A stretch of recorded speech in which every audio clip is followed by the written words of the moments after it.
take a look at the daily shower. Again, those weather headlines making the headlines across the country, if you will, those big ticket items. Matt Macon's here. Before we get into this week's daily shower, thank you for the feedback. You're going to see a different format this week in a lot of cases versus what we've seen in the past, thanks to your feedback. And speaking of that, do your thing down here, the subscribe thing, the like thing, the comments, and then up there in that corner, hit the alert bell so you're alerted when I post new videos. Let's get to the hazards. So during the course of this next week, and we'll consider the next week all the way through about next Tuesday, for this week we're going to be watching for much colder than normal conditions from sections of Oregon and Idaho all the way down to the south into Mexico, and also heavy rainfall there in the southern U.S., southern Mississippi.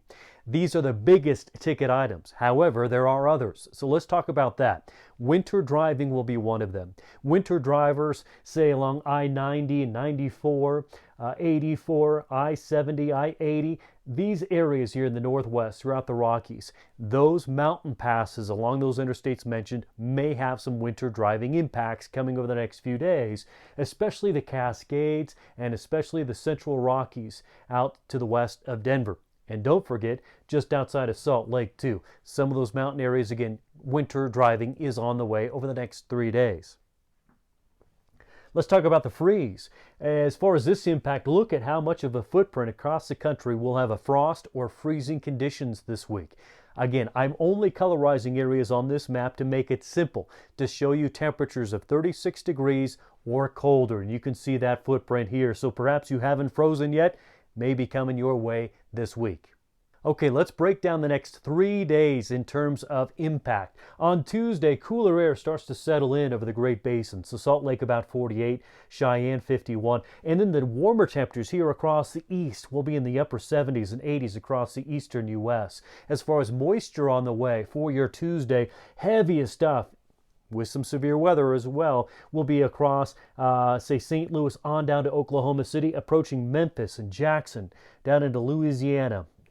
Alabama will also catch some of this activity too, but the heaviest rainfall for today, mostly over Missouri. That shifts down to the south as we get into Wednesday. As far as snowfall on your Tuesday, still looking at Tuesday, areas here to the Pacific Northwest, a couple to a few inches. Wait till you'll see what we have for tomorrow. Let's take a look at what we have here. Temperatures upper 40s and 50s throughout the Northwest. The warmth pushes even farther east now. We replace the 70s and 80s with 60s and 50s throughout the Ohio Valley, Tennessee Valley, and then we push the heat there in coastal areas and mostly upper 70s and lower 80s. So we're bringing in cooler temperatures across the country. As far as moisture, we've shifted that bullseye of heaviest moisture now from, say, Mobile, Alabama, up to the north, just outside of Detroit, going up toward the Sioux there in northern Michigan. We're watching this area of heaviest precip to be in the order of an inch or so, and still a risk of some severe weather. This moisture out across the Pacific Northwest has increased around Portland and Seattle, upwards of perhaps another inch or so of some rainfall here. But what about the snowfall? In terms of snowfall, very minor amounts as far as Wednesday is concerned in the coastal areas here, the Cascades. I shouldn't say coastal Cascades, but from the coast into the Cascades, there on the western faces of. And then we have the Rocky Mountains. There will be some areas picking up several inches of some snowfall, upwards of 4, perhaps 6 inches there as you look in Idaho into western Wyoming, as well as northwestern Colorado. Again, this is going to be on Wednesday, and that's going to be the focus of some of those driving condition issues that I pointed out a moment ago to travelers.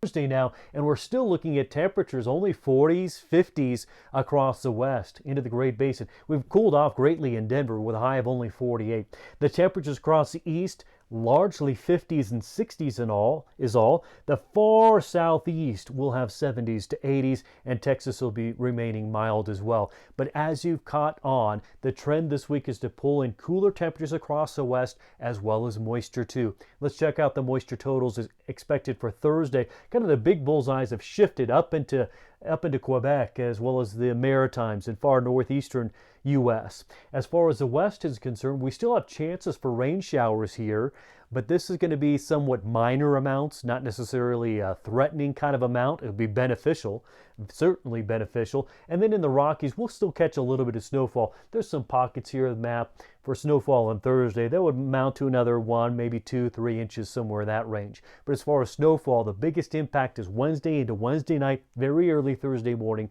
and that's when we'll have those impacts on the roads as described.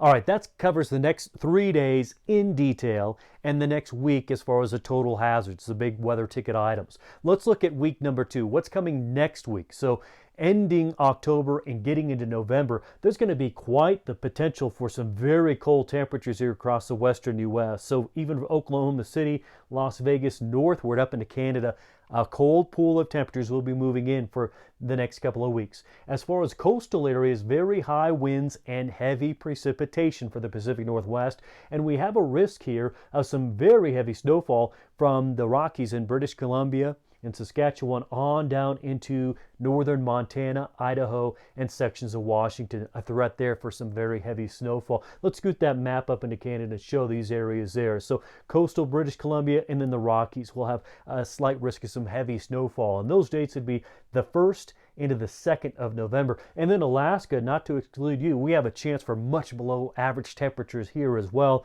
Plus very strong winds from the Aleutians on down into coastal British Columbia. So those are the threats on the way for week number 2.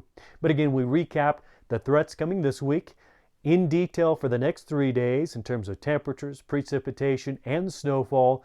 Don't forget those driving areas. Be careful there. And then week number 2, so in the next daily shower, we're going to be talking more on that next potential surge of very cold air and heavy snowfall as just outlined. That's your daily shower. I'm meteorologist Matt Makins. Thanks for taking this weather journey with me. I'll see you the next time.